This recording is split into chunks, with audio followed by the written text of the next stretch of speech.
আসসালামু আলাইকুম। দেখেন আমার কি মজার মজার রান্না।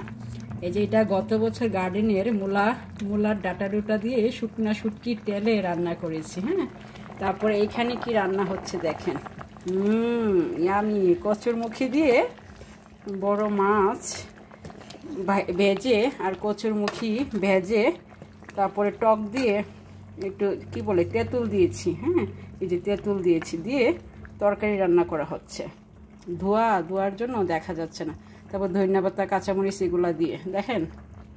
তারপরে এইখানে রান্না হচ্ছে, আর এই ধোয়ার জন্য বোঝা যাচ্ছে না, বেগুন দিয়ে টমেটো দিয়ে বড় বড় মাছ দিয়ে ভেজে একটা ভাজি। হ্যাঁ, আর এইখানে এই যে মূলা লম্বা করে কেটে নিয়েছি, ভাজি করেছি। তারপরে আলু এইভাবে ভেজে নিয়েছি, বেগুন ভেজে নিয়েছি।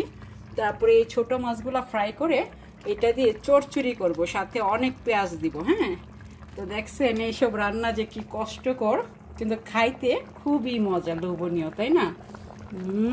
আলহামদুলিল্লাহ, সব আল্লাহ তাআলার নিয়ামত, তাই না? কষ্ট করলে মিষ্ট মেলে। হ্যাঁ, সোজা সোজা খাবেন, মজা পাবেন না। একটু চিকেন তাড়াহুড়া করে ফেলবেন।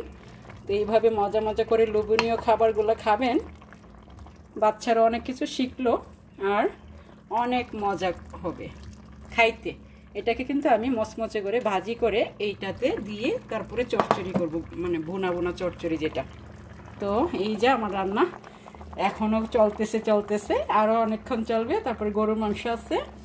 তো ভালো থাকুন সবাই, সুস্থ থাকুন, আল্লাহ সবাইকে ভালো রাখুক। এইভাবে মজার তরকারি রান্না করে খাবেন, দেশি স্টাইলের দেশি তরকারি। হ্যাঁ, ওকে, তো আল্লাহ হাফেজ।